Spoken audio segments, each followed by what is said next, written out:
Hi, I'm Sammi, and we are the Crystal Gems. My name is Caleb, and we're gonna go gay in so many directions. I'm Cordell, and it's time for us all to get locked in the Nicolas Cage. And welcome to Junk House.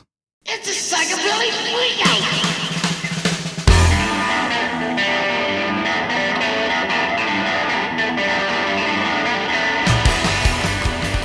Welcome back to Junk House, where we didn't have to re-record that entire opening thing because I messed up. This is episode 3 of Pride Month. Woo! Pride, pride, pride! Pride, pride, pride. Pew, pew, pew, pew, pew. We're gay. Yep, this is a gay podcast. This Yeah, is a this is very my gay gay month. podcast. This is my gay month. This is gay month. Everybody's gay. You End don't of get a sentence. choice in it. You don't get a choice. It's just like the Republicans feared. You don't get a choice in your sexuality anymore. Not during Pride. I've been reading the gay agenda, though, like, you know, the informational pamphlet. Yeah. Do we have to meet every Sunday? Because I do still, I play D&D with my friends. So that's actually exempted because D&D is a very gay activity. Gotcha, Like it's gotcha, a very gotcha. LGBTQ heavy activity. So that is an exempted thing. Okay, cool. Yeah. You know what else is really gay? Porn. True. Gay porn. Yep, True. gay porn is very gay. Other things. So Adventure Time. Adventure Time. And speaking of the adventure, Crystal Gems. Oh, I ruined your transition. and speaking of Adventure Time, you know who worked on Adventure Time? Rebecca Sugar. Rebecca Sugar. Rebecca Sugar. That was gonna be my segue. That's fine. I'm so sorry. I got excited because I actually realized what you were doing. I'm now Googling, is that her real name? I believe so. That's her real name. I wish my name was Rebecca Sugar.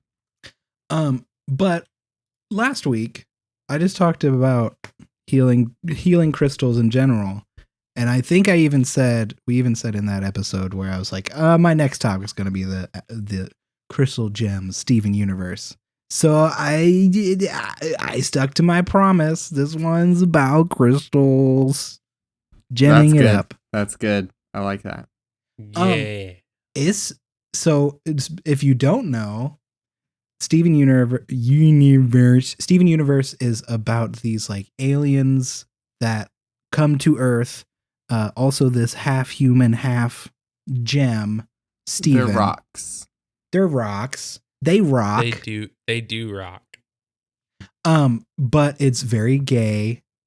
It's very like all of the gems don't have a gender. They are on the interweb. When I was doing research today, it was said that they are all technically non-binary women. The same as Rebecca Sugar, who is non-binary. But it's just a really good show. It Is really good. I have another quiz because we did the quiz for which gem they are, but now we're gonna do which gem they are. But different. And that's good stuff. Since this one is a little bit long, I'll have you guys do it in the background. I'll explain what my answer was, and then I'm just gonna read some fun facts because I don't want you guys having to read every question. It's a little bit longer than a BuzzFeed quiz. But I got Steven. Oh, we love Steven. And the one for Steven says Steven is the lovable and extroverted protagonist of the show. He's very sociable and manages to see the best in everyone around him. Steven inherited healing powers from his mother. This goes very in depth, and uses them to protect the ones he loves. His eagerness to prove himself to the other gems illustrates his high levels of motivation and need for approval. While he can get extremely stressed, he is often very cheerful and enthusiastic. This website also, we're doing a Play Buzz quiz. I think this one is by, let me see the artist. The person that created is says there is created by Artemis, the arrow person. But yeah, I really like the show. It's really good. And we'll get into the actual fun facts too. And I don't know if you guys will, I don't know how much of these you guys will have known. Because this is from a comic book, what is this website? CBR. Comic book resources. Thank you. Yeah. I knew comic book, but I forgot what the R was Big for. help, and we're fans because just super. Big help that website is. Yeah. Yeah, but there's like, yeah, number 18. The gems are all non-binary women, just like Rebecca Sugar.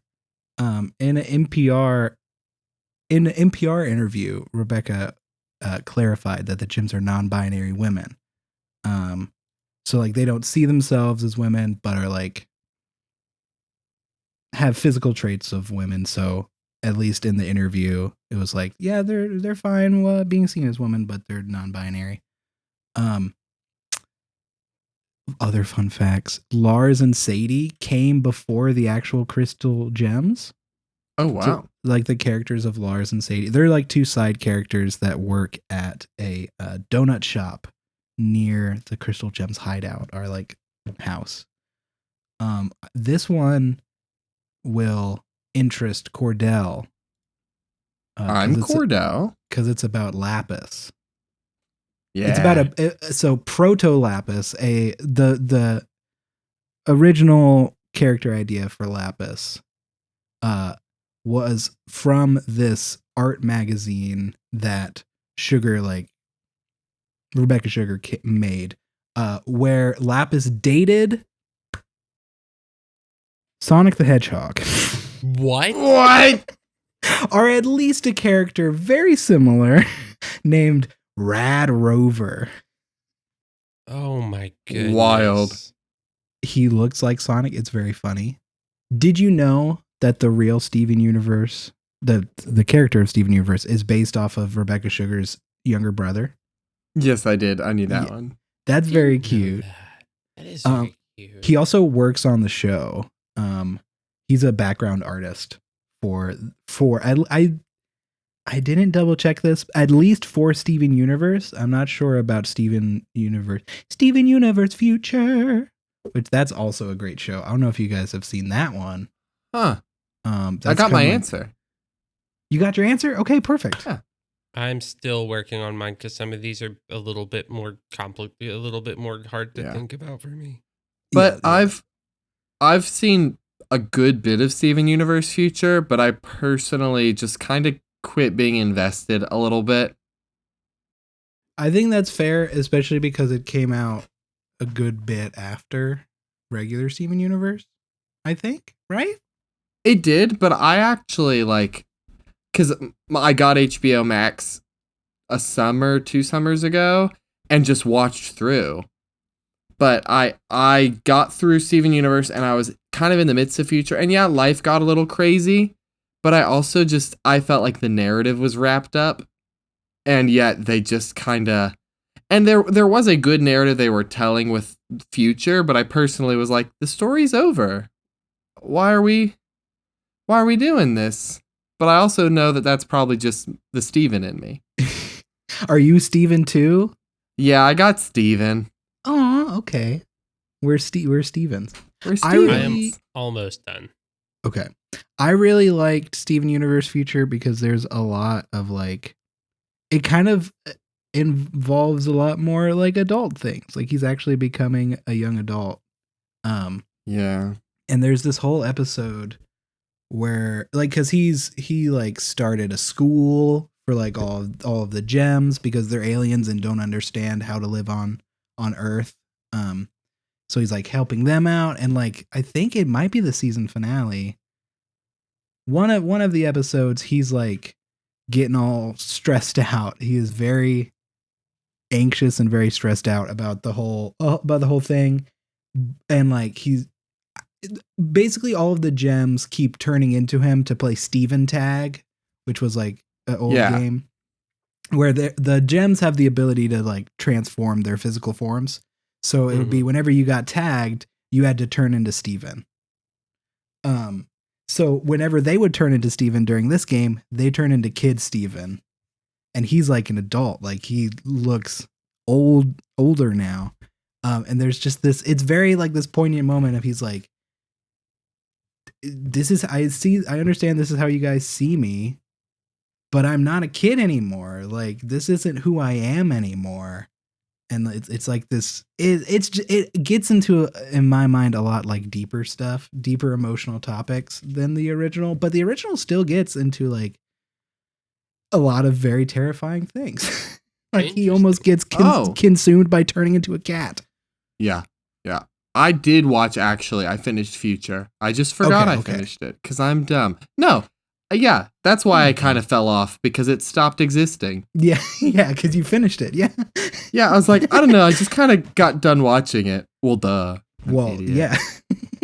So Idiot. I am not very well caught up on Steven Universe to the point where I watched a few episodes as they came on Cartoon Network as they were coming out. That's it. Oh, wow. But You'd love it.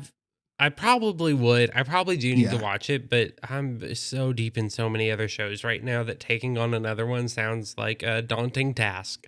But I do have my result. All right. We can change the name of the podcast to Three Stevens now. Steven! We three Stevens of. We three Stevens of not a word we use to describe the eastern part of the world are. Yeah. I think it makes sense that we're all three Steven. Yeah, I think so Yeah. too. Yeah, I went in thinking like I know one of the I have to look up the names of the crystal gems because there's one that every time I watched the shows I was like, That's why me. do I relate so much? Was it Amethyst? Amethyst? Was it Amethyst? Was it Amethyst? Was it Amethyst? It's kind of Amethyst, yeah. I have to look Yeah. at the pictures.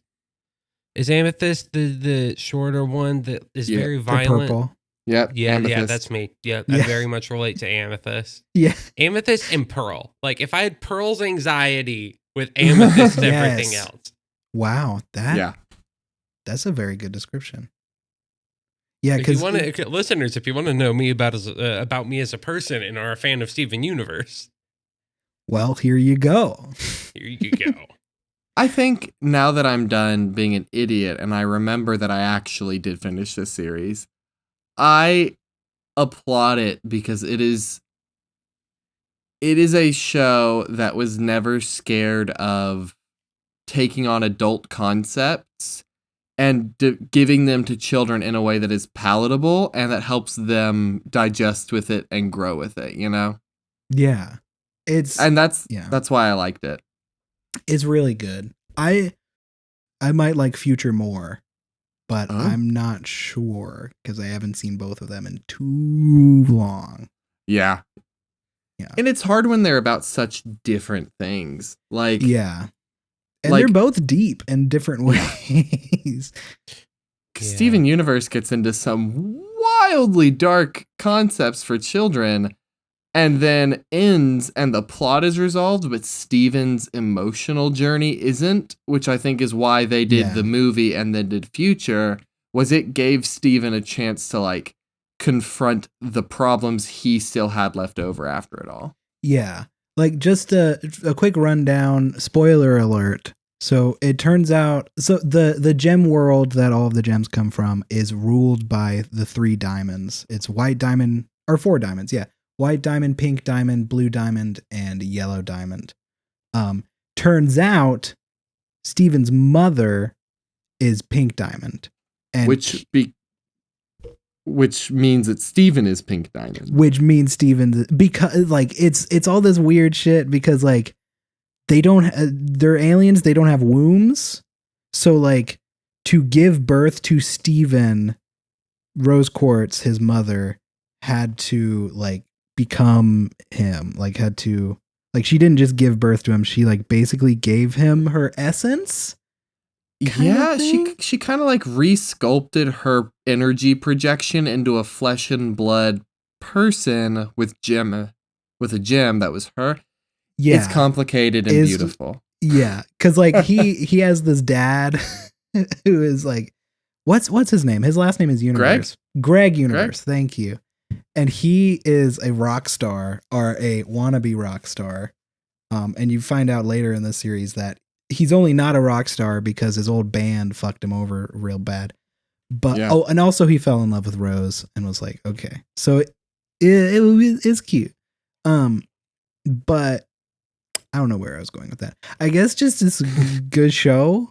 One of the characters is literally a gay couple, like Garnet. So the gems have this thing called fusions where they basically are like, they always show it as like a dance, but it's like you have to be really close. You have to have this like bonding with a person and you can become something stronger.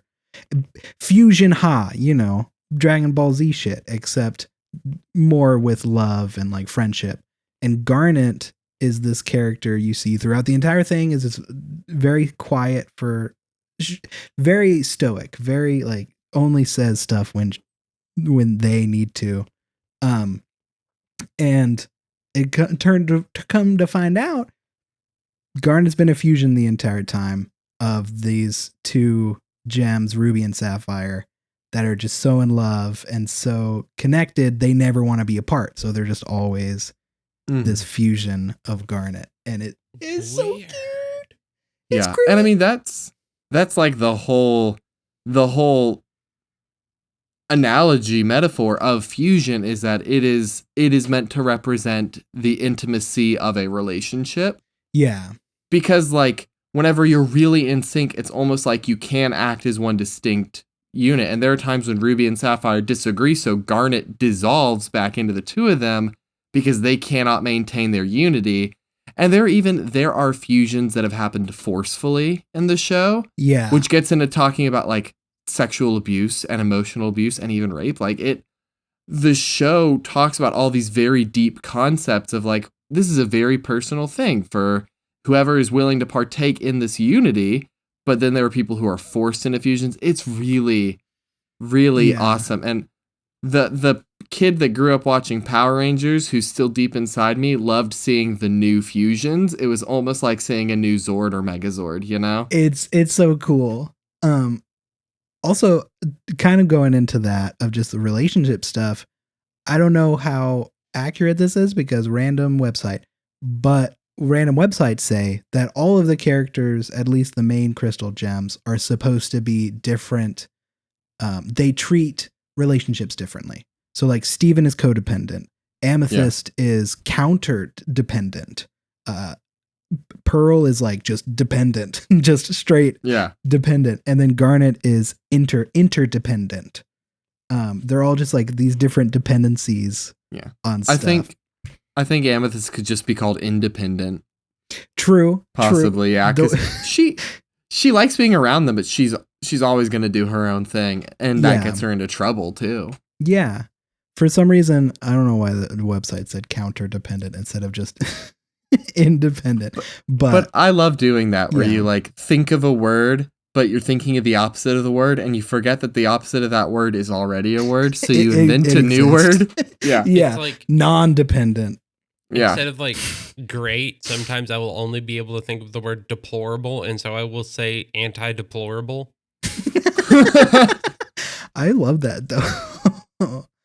This art is so unugly, I can't stand it. This art is so the bottom one unpretty.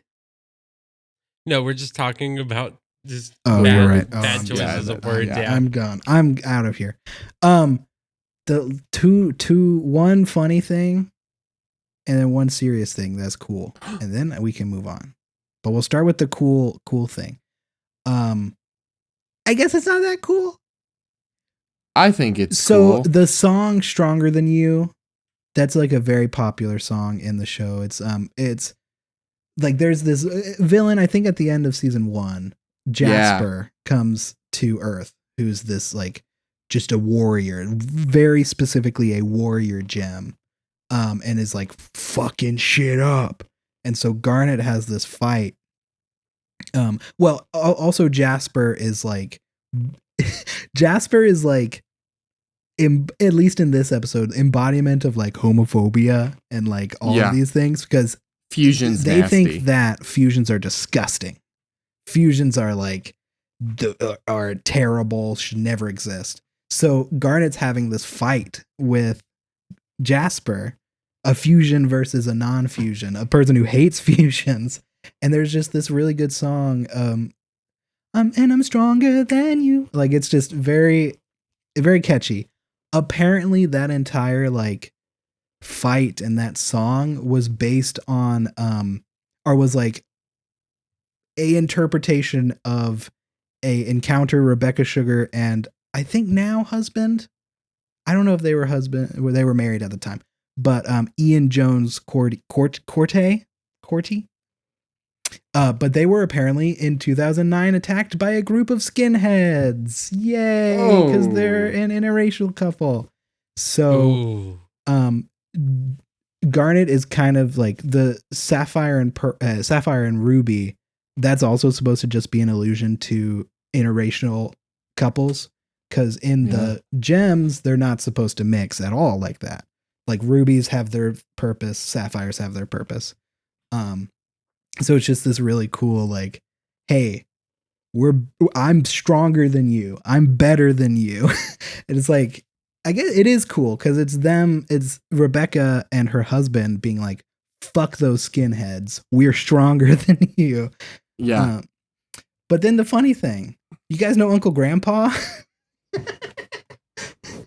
I'm aware of Uncle Grandpa. I'm aware of Uncle Grandpa, but there's this wacky, crazy show. Very, if you are very into 100 gecs, you would probably like Uncle Grandpa. It's kind of sensory overload, but they have like a crossover episode and don't know how 100% on purpose this was, but before it was released, before it was found out that Rose Quartz was Pink Diamond, Uncle Grandpa, that collab happens, and Uncle Grandpa's like, make sure to like wash your gem twice a year.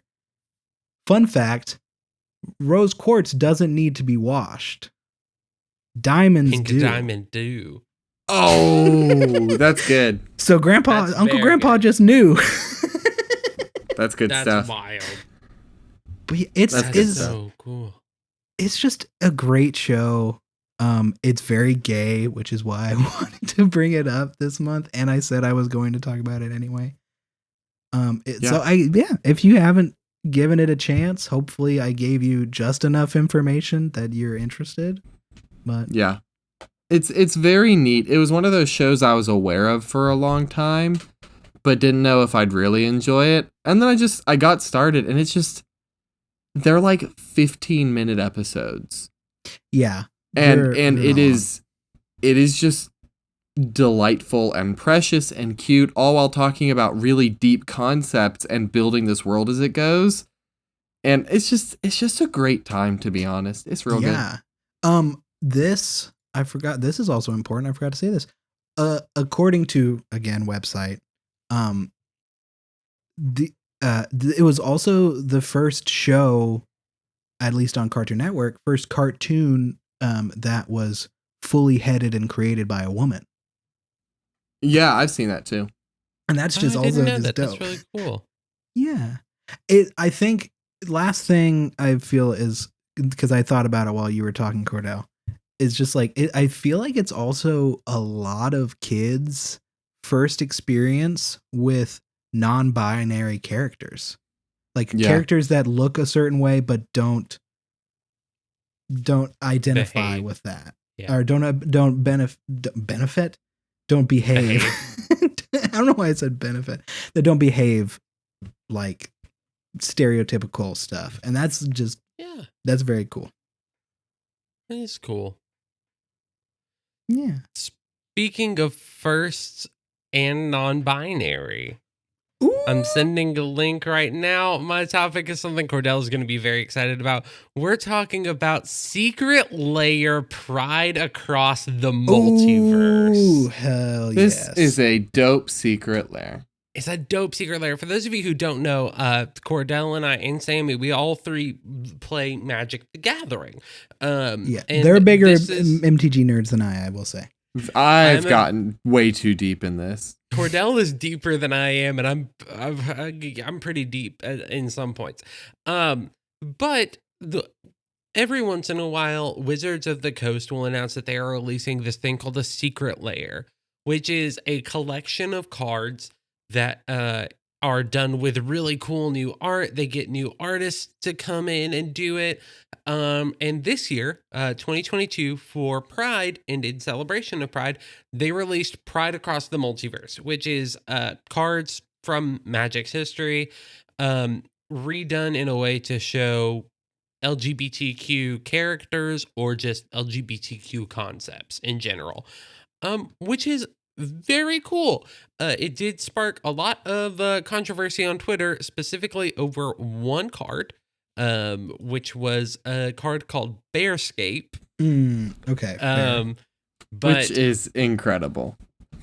But yeah, I just wanted just to I'm just gonna kind of talk through the cards a little bit. Specifically, the reason I said specifically first and non-binary is there's a card included that is called Triumphant Reckoning, that the art in the Secret Lair displays a planeswalker who is a character in Magic named Nico Eris, who is actually the first human non-binary person in Magic's history. Yeah. Yeah. Yeah. There have been other non-binary entities, but it's hard to call Ashiok, who is a demon with no head that feasts on nightmares, good non-binary representation, unless that's your thing. And if that's your thing, go for it. You have not met some of the people I've met then. Well, that was a joke. That's what I'm saying. That was some a people big would joke. definitely relate to that.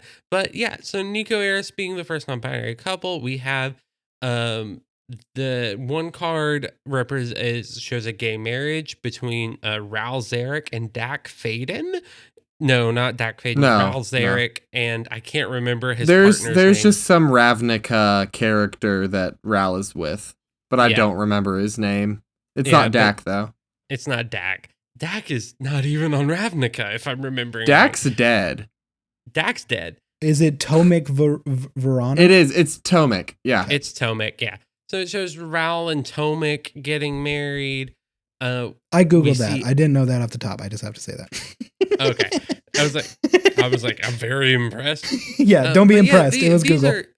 These are just cool, very good cards. Some of these are cards that were demanding reprints. Some of these were cards that nobody expected a reprint of. But yeah, I just wanted to bring up these really cool, really good cards that I'm very proud of. I'm very happy that Magic did. I really like Alesha. How do you pronounce it? Elsha? Alesha. Yeah. Alesha. Okay. Alesha who smiles Is at it death. Elsha? I've always pronounced it Elsha, but Whatever. I'm- But she is the first trans character.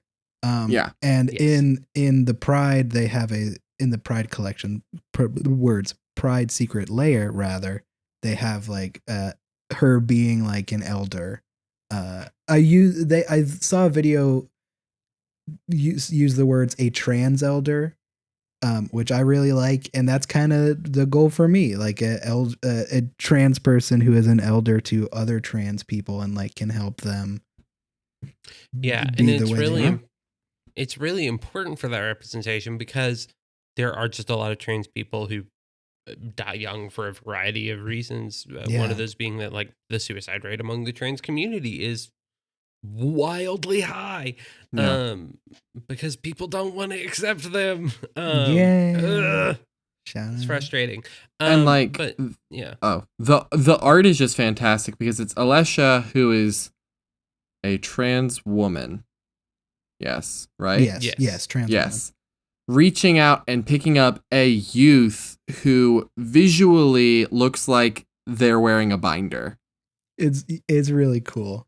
Yeah, the artist went in and confirmed, yeah, it is a trans woman helping a trans man up in battle. And the That's so cool. the flavor text on the card says, "Our history is one hand reaching out to another." Yes, which is a quote from the story that it confirmed she was trans years and years ago. Wow. That is a quote from the story that announced that Alessia was trans, which is just That's so cool. amazing and good. And it's also, you see Alessia like pulling someone up, which gets into her mechanical side, which is bringing cards back from the graveyard. It's such a good little thing, and I absolutely love it. The card that sparked controversy, Bearscape. They literally just found a card called Bearscape that can generate bear tokens and put a bunch of big old gay dudes on there. Yeah, they're like hanging out in a hot love it. spring, just And then there's relaxing. just an actual bear in the background. Yeah. Yeah. And the I flavor love it. says they built a refuge with their bare hands. Now, Cordell, Yeah. do you know which other card sparked controversy, but amongst lore nerds? My guess would be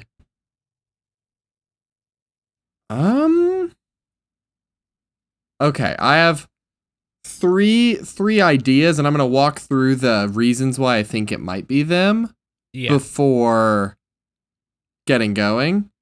Mm-hmm. The first, Heartbeat of Spring, shows two planeswalkers, Saheeli and Watley, on a walk with Watley's dinosaur, and they're hugging and being real sweet. I don't know if they're canonically together, but I think they might be. The other two, there's Collective Voyage, which shows Chandra and Nissa looking just like they're on a pride float, having a good time.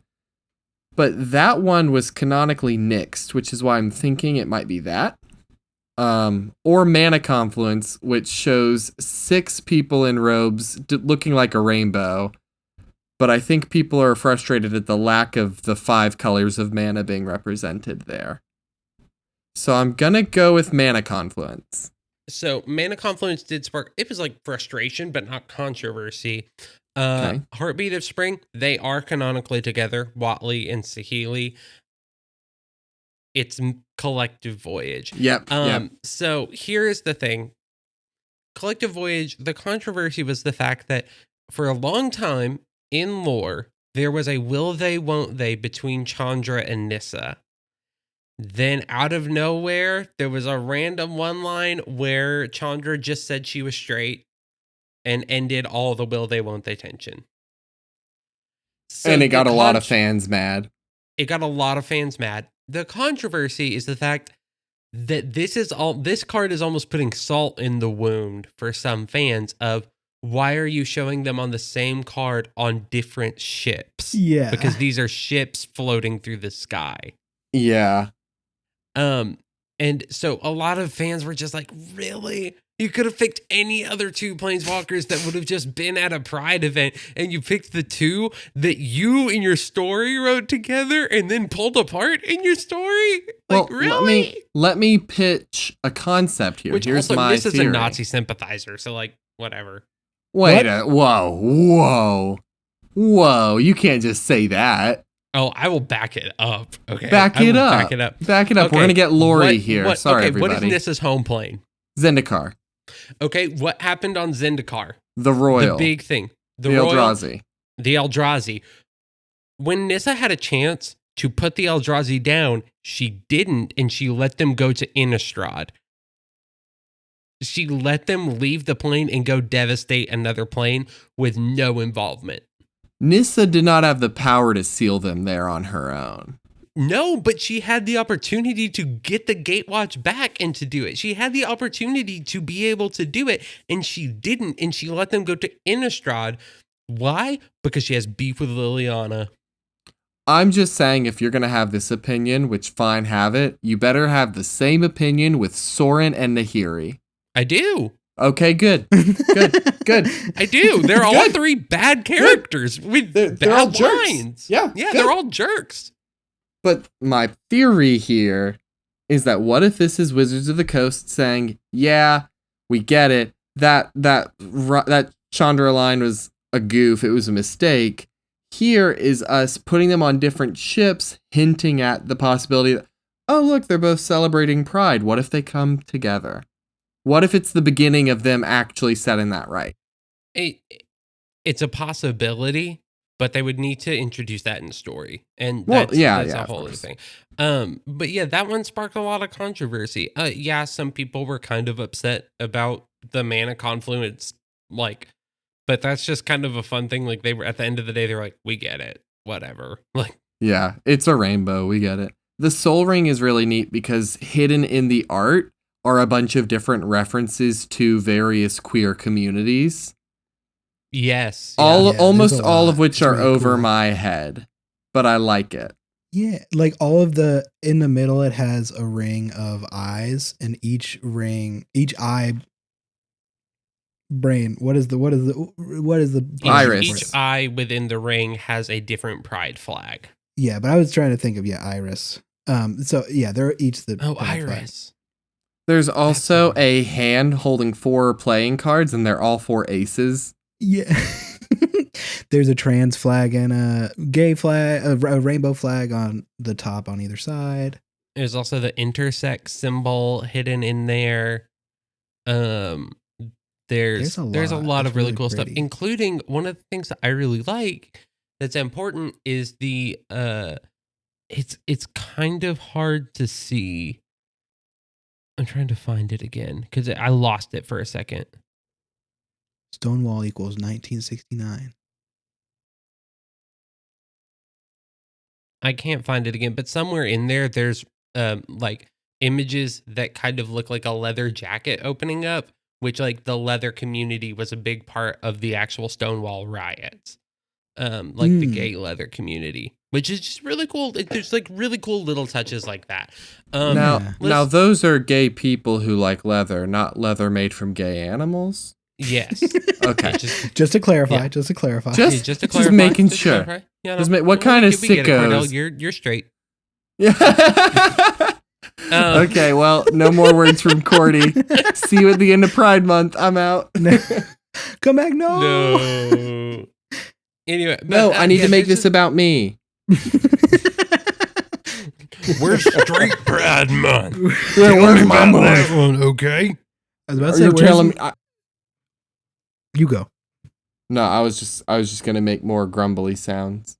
Mine was just a joke about the straight pride flag, but there is a straight pride flag. So What is it? The American flag it's or really what? gross. I think it's just black and white, right? Let me double check. It's just black and gray and white. Yeah. Yeah, I'll show you.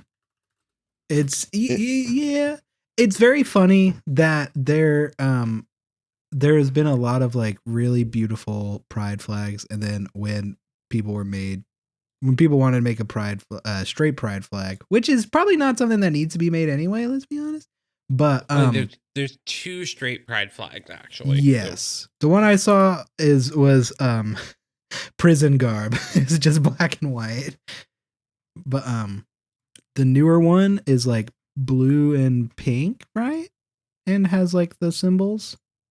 Yeah, I'm about to send it.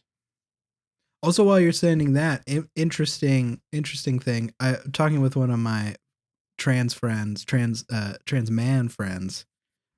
He was talking about how he was like, I originally didn't like the trans pride flag because it's very feminine. It's very trans femme. It's like, pastels. It's like baby colors. Like it's very for trans women and not for trans men. And I was like, that I hadn't thought about that at all. So thank you for saying that. But apparently it has grown on him. Yeah. But yeah, that's a brief look at the Magic the Gathering Pride Across the Multiverse Secret Lair, which you can still get as you're listening to this episode. You can get it all the way until the end of the month for Pride Month. And a portion of the sales go directly to, I believe, the Trevor Project. Yeah, I'm still on their website, and it is the Trevor Project, which is, if you don't know, is like suicide prevention for LGBT youth. Also specifically a lot of trans youth, I believe.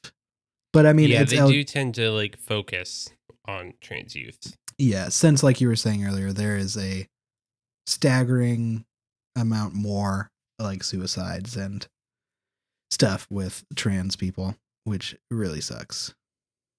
And if you want to know the price, it's $40 for non-foil and $50 for foil for 8 cards. So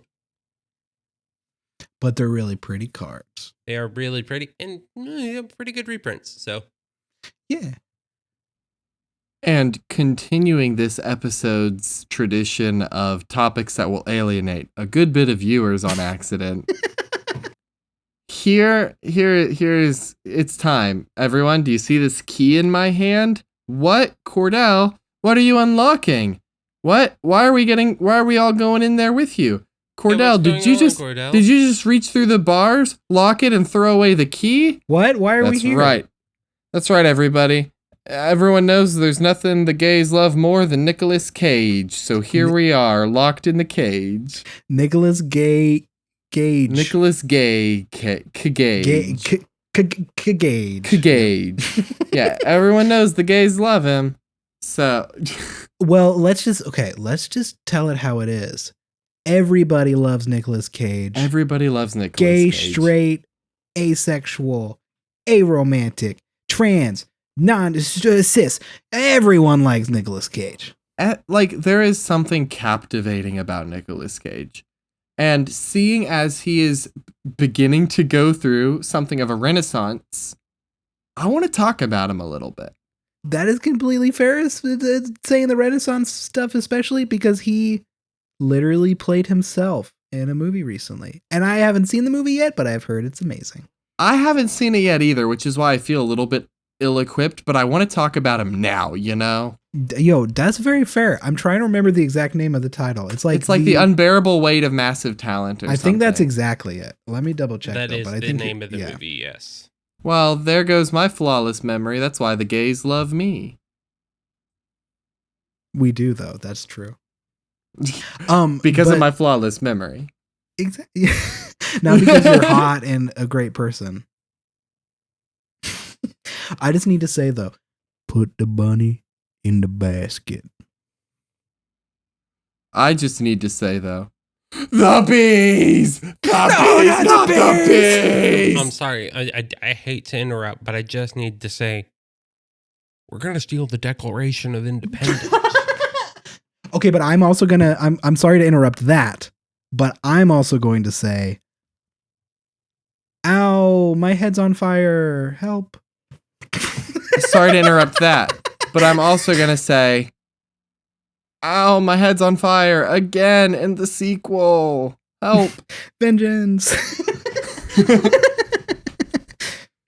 Okay, but yeah. And now I'm going to interrupt myself by saying, I'm pretty sure I had sex with a vampire, and now I'm going to be a vampire. So what made you want to talk about, like, other than how everyone loves Nicolas Cage? So, why? I want to talk about his last few movies. So Okay. let's look at him since about 2017 with Mom and Dad. Okay. Okay. I'm pulling up a list of movies. Yeah. I was There's doing a the same. Wikipedia. Wikipedia is just what I'm using for his filmography. Okay. First of all, while you're looking him up, this man, I counted them all up, has been in 111 movies. That's a lot of movies. I guess the question is, how many of those are good? But that's the thing. There's the classic running joke / debate of, is Nicolas Cage a good actor? And the answer, the best answer in the past I've been able to come up with is only if you write for Nicolas Cage. Yep, I would agree Right? with that. Like, if you are writing with his strengths in mind, he's a good actor. If you're not writing with his strengths in mind, he's not a good actor. Yeah. Yeah. But I think I might actually disagree with that statement. Okay. So Okay. Okay. we're looking at Mom and Dad, then Mandy, and I'm basically going through movies from the last few years that have gotten at least a little bit of notoriety and recognition as, he did a good job in that role. Because while we talk about him kind of falling off the radar a little bit, he clearly never stopped. This man has put out, and I'm looking, I cannot see a year that he has taken a break since 1985 is the last year I can see that a movie with him in it has not premiered. Yeah. That's wild. Yeah. Wow. So this man is prolific. He is amazing. And so we look at Mom and Dad, we look at Mandy, we look at Into the Spider-Verse, which is a little more unconventional, but he crushed it. Then you start to look at Color Out of Space. Love it. And Really Genuinely quick, love it. Really quick Yeah. though, we have to go back because you skipped one that's actually really good. Oh, Teen Titans tell me. Go. Titans Go to the Teen movies. Titans Go. He is I didn't see hilarious. that one. He is hilarious as Superman in that. He is Superman. He is Superman in a movie. First of all, he was supposed to be in Flyby, which I thank God that movie doesn't exist. A Tim Burton Superman movie, I don't think would have been good. But it would have been, that. it's the thing we Production needed, photos. you know. The production photos that have leaked showing Nicolas Cage as Superman is some of the best and worst things I've ever It's seen. the funniest thing, but if it was real, I would be upset. Yeah. See, because like you just have to think about that movie in the same vein of Batman and Robin. Like those Yeah. those three movies or however many, the Tim Burton movies, they're fun, but that's the most you can say about them. I'm sorry for interrupting though. I had to bring up Teen Titans. No, Go to you're the good. movies. Go to the polls. Teen Titans, go to the polls. So Teen Titans Go to the Pole. But you said Color Out of Space. And Color Out of that is- Space is a wild film. I think it might be one of my favorite Eldritch horror movies I've seen in a while. It's very good, in my opinion. And then you get from there, and then it kind of 2021. He has back-to-backs with Willy's Wonderland and Pig, and like both of those are very well-reviewed movies in very different capacities. Yeah, I have only heard people make fun of those movies, specifically Nick Cage's parts in it, especially because in Willy's Wonderland he doesn't say a single line. That's incredible. The entire movie, they like got him. And he was like, I don't know if the mythos goes that he was like, I'll be in it, but I don't want to speak.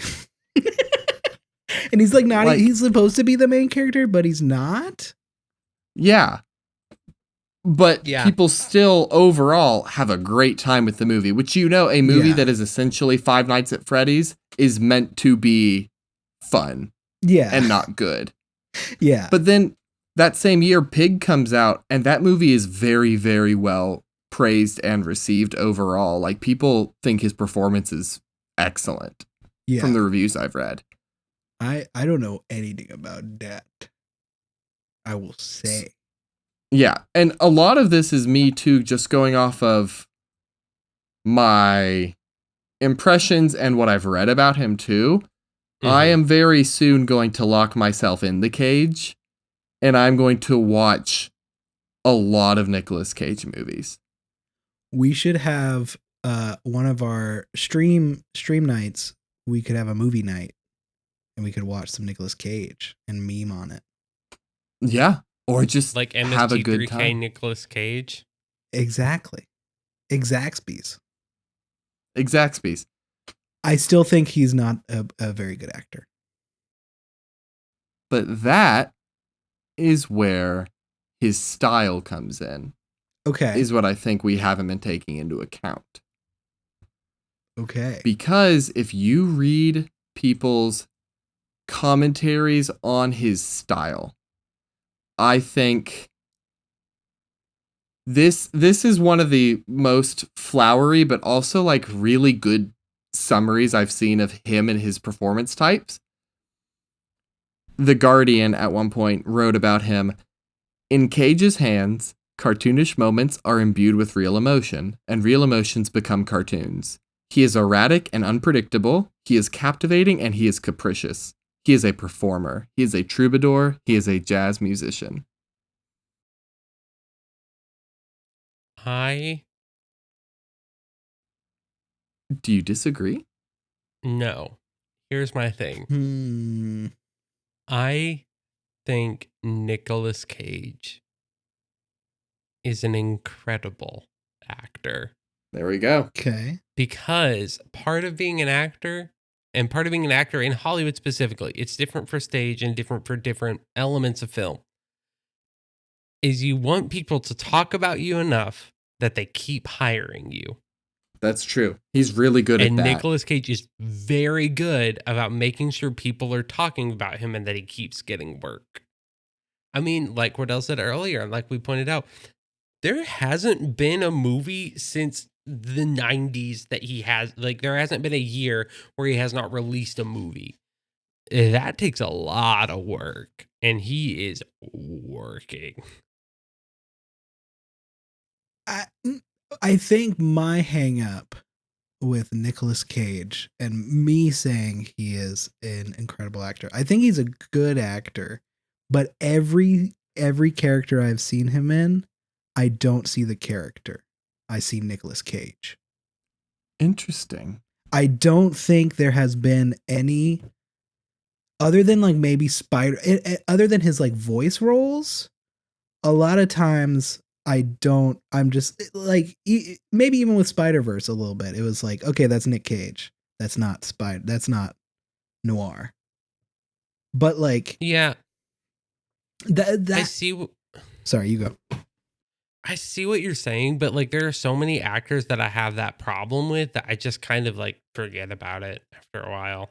Yeah, that's like fair. I can't see a movie with Tommy Lee Jones without being like, Tommy Lee Jones. Yeah, there's a point in notoriety where you just have to admire the skill and performance, but realize you're only ever going to see the actor.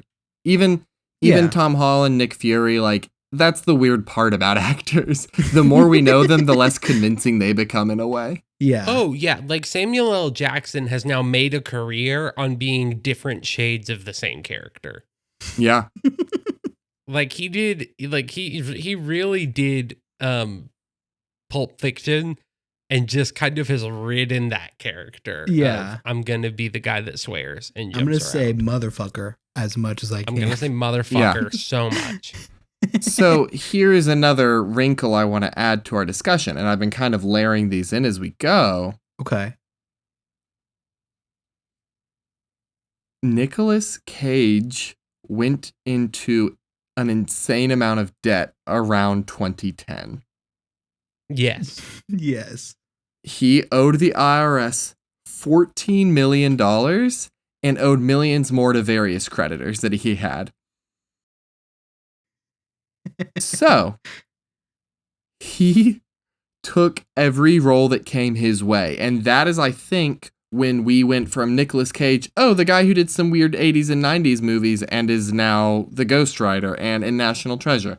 Like, he was a fairly regular household name until Sorcerer's Apprentice happened. And then after that, he just started taking more and more and more and more and more and more and more to get himself out of debt. Okay, now I need you to stop right there. Yeah. Sorcerer's Apprentice is not a bad movie. I enjoy Disney that. dropped him Stand by after it. this. Disney dropped him after. Disney dropped him because Disney is a bunch of cowards. You liked Jay Baruchel playing a sorcerer? Didn't say that.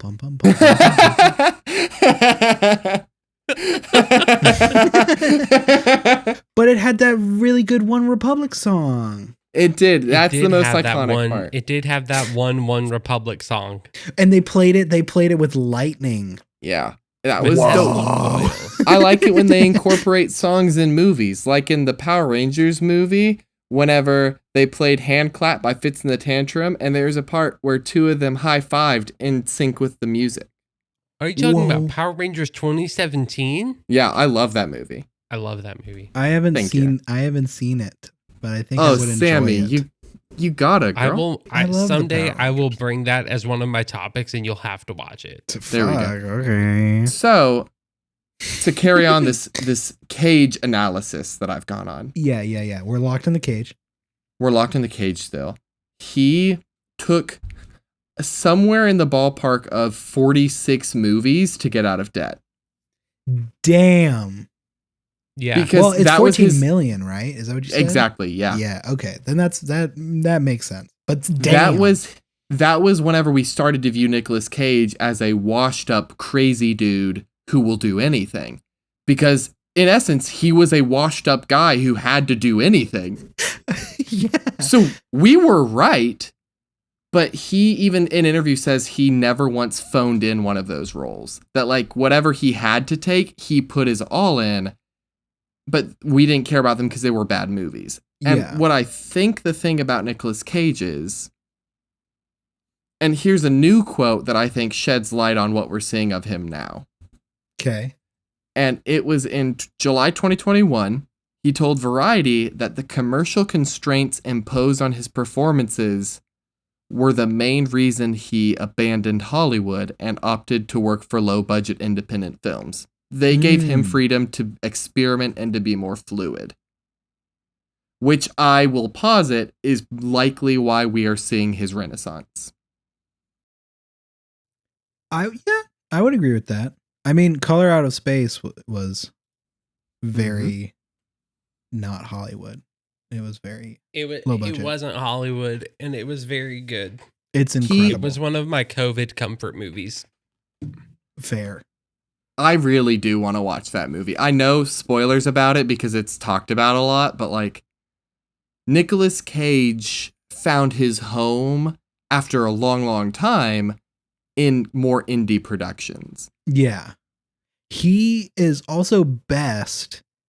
I think your original statement, at least part of it, is true.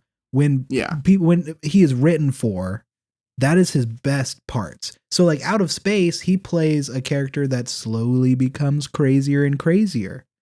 That's just Nick Cage. When he gets to be crazy, you just go, that's the part when Nicolas Cage is actually like crazy and acting strange and erratic. That's when I don't see Nick Cage, which is the interesting thing.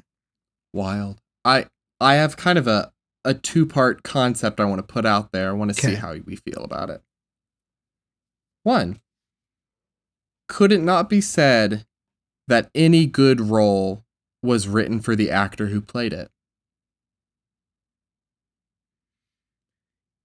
Yes and no. Right? Like I think it's a challenge, but my thought process here is, for one, you either have good casting or bad casting. Which means I write this character. If you don't get an actor who takes it on as if the role was written for them, the role will not be done well. Okay, yeah. So in a roundabout sense, that's right for every actor. Especially for Nick Cage. Yeah. The second idea out there, though, if my brain still has it. Mm-hmm. The second idea I want to put out there, what if Hollywood's forcing people into specific boxes for characters was the real problem with his career? Whenever it was whenever he started doing more and more blockbusters that we started eventually laughing at him. What if it's because Hollywood was forcing a well-known name into a very generic character where Nicolas Cage could not thrive? I agree, and it's because I'm tired of Hollywood calling me trying to play the sexy bad boy cop. That's true. Caleb, I'm you're so not a tired bad of boy it. cop. I'm not a bad boy. I'm a very good boy cop. I'm not even a cop. Yeah, have Caleb play the sexy boy detective who is of age, and I think we've got something. Jeez, I can play 18. I can play 18. Come on, Hollywood. Let Zephron play 18 like multiple times. So, with all of that in mind, with me just vomiting the Cage juice all over y'all, Ugh. I'm extending my stretchy arms because I can do that. I'm grabbing the key. Cordell's Fantastic. I almost said incredible. Yep, but a nicer dude. And I am opening the cage. You may leave. Okay. Finally, someone let me out of my cage. Time for you is nothing because doing you're just counting no fine. age. Well, Oh. you should, yeah. Sammy went in the Mr. Brightside direction. Well, here is what I'm going to say, guys. I'm going to say, Cordell. Yeah? What did we learn today? Well, everybody, I think, because we talked about the crystal gems and how gay they were.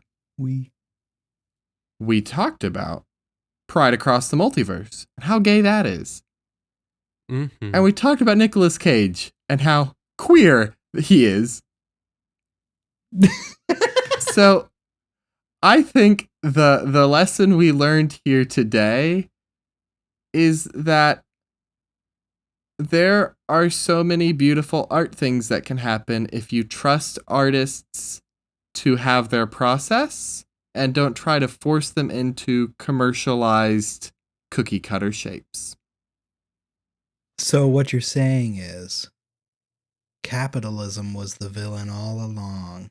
Yeah, this is my Scooby-Doo unmasking moment where we capitalism. but it's like it's a 2-for-1 where we pull the mask off the monster and it's Hollywood. And then we pull the mask off of that and it's capitalism. Capitalism. True. And then we pull the mask off of that again and it's me. And then we pull the mask off again and it's a void.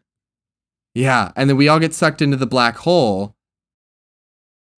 Because capitalism is a black hole that slowly sucks you in and kills you. And then we pull the mask off the nothingness after we've been And spaghettified. it's Jim Carrey. It's Jim Carrey. You pull the mask off and it's Jim Carrey the whole time. And reality? And then it was a different Yeah. guy in the sequel and it sucks. Yep. And reality has always just been Jim Carrey on Jim Carrey's back all the way down. And then you pull the mask off of Jim Carrey and it's Reverend Horton Heat. Thank you so much for our theme song. If you want to follow me on Twitter, you can find me at Awkward from 1997. I don't tweet a lot these days. Yeah. Yeah, I'm Mother Moth, but the O's or X's I rarely tweet to. I retweet things. And I'm at Cordelicious. Most of my tweeting is just retweeting giveaways for Magic cards because I like not paying for stuff. But That's true. I will say, if you start following me, I will begin broadcasting my thoughts more. True. Same. The amount you follow is directly equal to the amount I will say stuff. Yep. If you want to watch me on my path through every Nicolas Cage movie ever, what is this my Ooh. journey in life? Is this your what? Yep. Is this my white whale? Moby If you Dick. want to hear more of me and Cordell, you can listen to our podcast, Just Super, coming out every Tuesday. If you want to listen to more of all three of us, you can listen to Nat Wonderful, our podcast, coming out every Wednesday. We are currently about halfway through season 2, to my understanding. I'm not the GM, so I don't know. Season 2. And as we say every week, hey Cordell, I got you a little present. For Oh, your what was the bathroom. present? Oh, for It's my a- bathroom. It's a bidet. A Did I get a bidet? present? Do I get a present? Yeah, I got Wow, you I a can- slightly nicer bidet because I know you like bidets. Hey, guest in our junk house, would you like to use my bidet over Caleb's? No. It's a psychobilly freak out.